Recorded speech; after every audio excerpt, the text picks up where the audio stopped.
อาจารย์อีสาธิตให้เบิ่งเรามันนั้นอาจารย์จิส่งไปให้เบิ่งบัดอันไอ้บิมลืมอาจารย์บ่อยู่เรามักซ้อมแนวอันบ่ถือกันน่ะอาจารย์จิส่งไว้ให้เบิ่งพร้อมแล้วเบิ่งดีๆเนี่ยเวลาเฮาย้ายคอร์สคอร์สโดนี่เฮาได้แล้วเนาะเวลาย้ายคอร์สเฮาจะพอนิ้วซีนี่ปุ๊บเนาะเฮาจะเอานิ้วโป้ไปตกคอร์สที่เอาไปคันเฮาอีไปฟ้าเฮาก็ไปตกฟ้าเลยเนี่ยตกฟ้าแล้วเขาก็ไปจับคอดตามฟ้านี่เลยคอดฟ้านี่เขาจับได้แล้วคอดเอฟนี่นะแล้วเขาก็เอาเตียนิ้วก้อยนี่ไปใส่ตัวที่เป็นฟ้าออบติดสูงกว่าตัวนิ้วโป้นี่เนาะ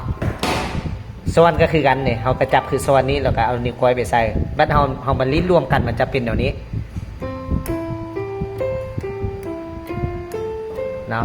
เขาสร้างคอดก่อนคอดที่1คอดที่4คอดที่5แล้วก็กลับมาคือเก่าเนี่ย1คอร์ดฟ้าเป็นคอร์ดที่4คอร์ดที่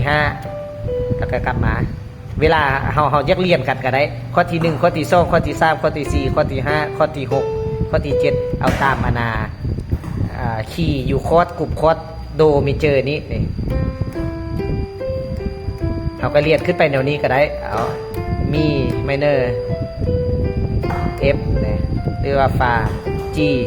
หรือว่าซอนเอเมเนอร์หรือว่าลาน้อยเนี่ยเนาะเขาก็ฝึกแนวนี้ไปเบิ่งเอา